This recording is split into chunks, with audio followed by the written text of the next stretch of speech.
Assalamualaikum warahmatullahi wabarakatuh. Halo teman-teman, nama aku Elokan Gusti, mahasiswi AFI semester 6. Dan di sini aku ingin mereview sebuah buku karya dari Bapak Dr. Imdadon Rahmat dengan judul Islam Indonesia, Islam Paripurna, Pergulatan Islam Pribumi dan Islam Transnasional.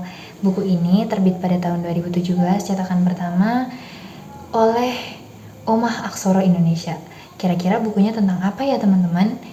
Kalau kita lihat secara garis besar, buku ini membahas tentang bagaimana Indonesia itu berkembang melalui dua arus besar, yaitu Islam pribumi dan juga Islam transnasional. Islam pribumi ini digambarkan sebagai Islam yang toleran, lalu inklusif, lalu bisa hidup berdampingan dengan budaya lokal, bahkan bisa merangkul tradisi yang sudah ada. Nah, Islam seperti ini makanya sering juga disebut sebagai Islam Nusantara karena dapat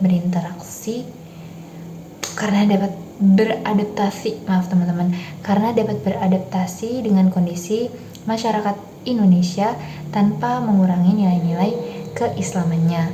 Lalu di sisi lain yaitu ada Islam transnasional.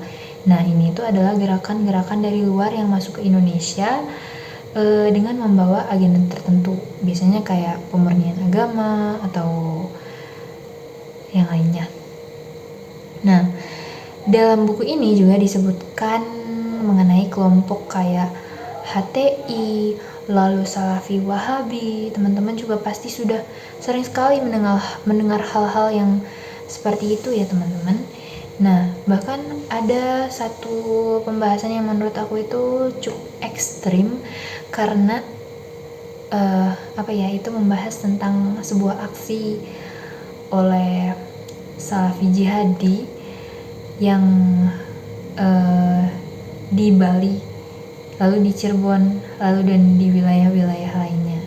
Nah, dari situ itu terlihat bahwa Islam transnasional ini, masuknya Islam transnasional ini ke Indonesia itu kurang cocok karena terlalu kaku, terlalu eksklusif, dan bahkan dalam kasus tertentu itu mudah sekali untuk mengkafirkan kelompok lain dan mempertentangkan agama dengan nasionalisme. Nah, pertemuan dua arus ini itu menyebabkan sebuah pergulatan ideologi di tengah masyarakat. Nah, di titik ini penulis itu ingin menunjukkan keunggulan Islam Indonesia karena Islam Indonesia ini mampu untuk menjaga keseimbangannya antara budaya, tradisi lokal dan juga agamanya.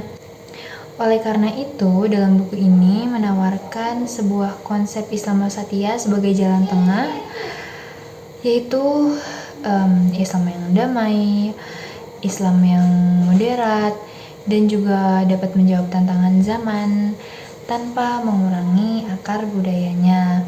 Lalu, menurut aku pribadi, buku ini itu mempunyai kelebihan dan kekurangannya. Dan beberapa kelebihannya itu menurut aku adalah pembahasannya itu cukup dalam dan otomatis itu tuh menambah wawasan ke kita gitu teman-teman. Dan juga masih relevan untuk saat ini terutama kepada perbedaan pendapat beragama seperti itu. Dan kekurangan dalam buku ini itu menurutku ini lebih ke kekurangan aku ya, yang kurang bisa memahami kata-kata di dalam buku ini, yang menurutku buku ini tuh ada beberapa bagian yang bahasanya kurang aku mengerti, atau kalau bisa dikatakan itu sangat tinggi teman-teman. Jadi aku tuh kurang bisa memahami dan bahkan aku harus membaca itu bolak-balik dari awal sampai paragraf awal sampai paragraf akhir, itu hampir bisa 5 kali. Jadi itu teman-teman semuanya, review dari saya pribadi. Maaf jika ada kata-kata yang kurang berkenan atau kurang jelas karena kita sama-sama belajar. Cukup sekian. Wassalamualaikum warahmatullahi wabarakatuh.